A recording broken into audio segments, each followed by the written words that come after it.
U Srbiji se prečišćava samo nekoliko procenata komunalnih i industrijskih otpadnih voda, što znači da one sa svim zagađenjima i hemikalijama završavaju u rekama, jezerima i u zemljištu.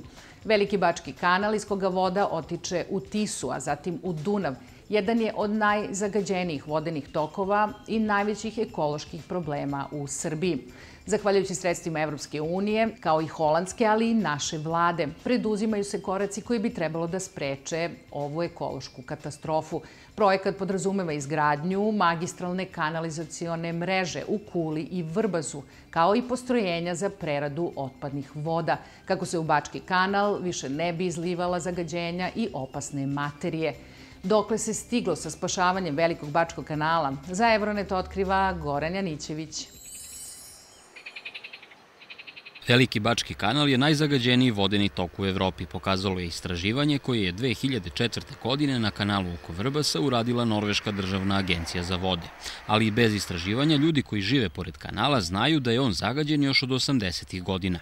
Kanalizacija iz Vrbasa, Kule i Crvenke, a posebno otpadne vode iz fabrike koji se izlivaju u ovaj kanal, oterale su kupače i ribolovce, a kanal se više ne koristi ni za plovidbu. Kao građanin Vrbasa i neko ko živi neposredno u blizini kanala, zaista je teško živjeti pored kanala. Teško je živjeti iz razloga što je smrad nepodnošljiv.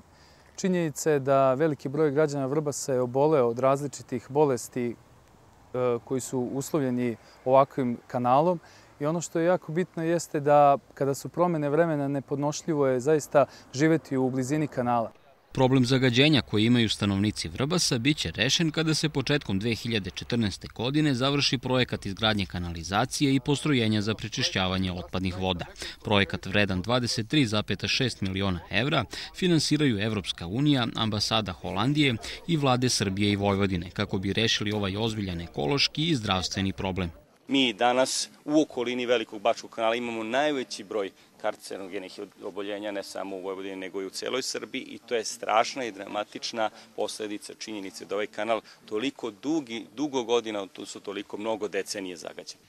Najveći zagađivači Velikog Bačkog kanala su još od 70. godina prošlog veka fabrike ulja, šećera, slatkiša, kože i mesna industrija.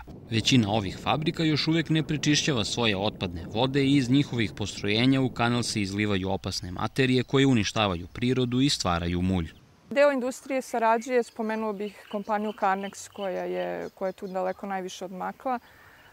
Svakako pre toga i kompanije Šećerane, one su rešile svoje otpadne vode tako što ih tretiraju u lagunama. One nisu ni bile predviđene za priključenje. One će priključiti samo sanitarne vode, nisu ni bile predviđene zbog svog načina proizvodnje. Šećerana iz Crvenke je jedna od malobrojnih fabrika u Srbiji koja svoje otpadne vode prečišćava i iz nje izvlači zemlju i mulj. Takođe, topla voda koja ostaje posle pranja šećerne repe se hladi u posebnim bazenima zato što je povišena temperatura vode, opasna po živi svet u kanalu, isto koliko i hemikalije.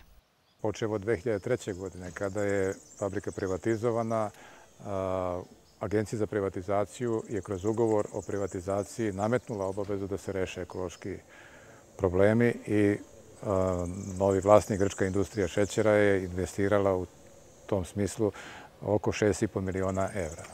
Većina stanovnika opština Vrbas i Kula koristi septičke jame, a zbog visokog nivoa podzemnih voda na jesen i u proleće, one mogu da se preliju i ugroze njive, bašte i bunare. Lokalne vlasti zato rade na tome da većina građana dobije kanalizaciju koja će biti povezana na centralno postrojenje za prečišćavanje otpadnih voda u Vrbasu.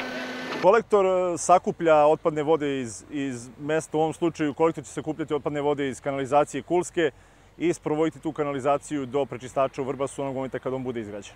Što znači, onog momenta kad se izgradi kolektor, od tog momenta više Kula neće biti zagađivač ni industrija, ni građanstvo, više neće biti zagađivači Velikog Bačkog kanala. Kada se završi projekat za sakupljanje i prečišćavanje otpadnih voda, većina stanovnika Vrbasa, Kule i Crvenke biće priključena na kanalizaciju. Veliki Bački kanal biće ponovo mesto za izlet i rekreaciju, a lokalne vlasti razmišljaju i o razvoju nautičkog turizma. Ceo projekat može da padne u vodu ukoliko fabrike kao najveći zagađivači ne izgrade postrojenja za prečišćavanje otpadnih voda i ukoliko ih država ne natera da to i urade.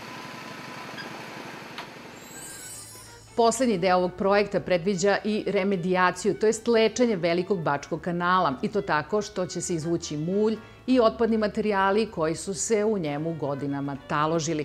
Za ovaj deo projekta još uvek nisu pronađena sredstva, kao ni lokacija na kojoj će mulj biti odložen. Gledali ste Euronet.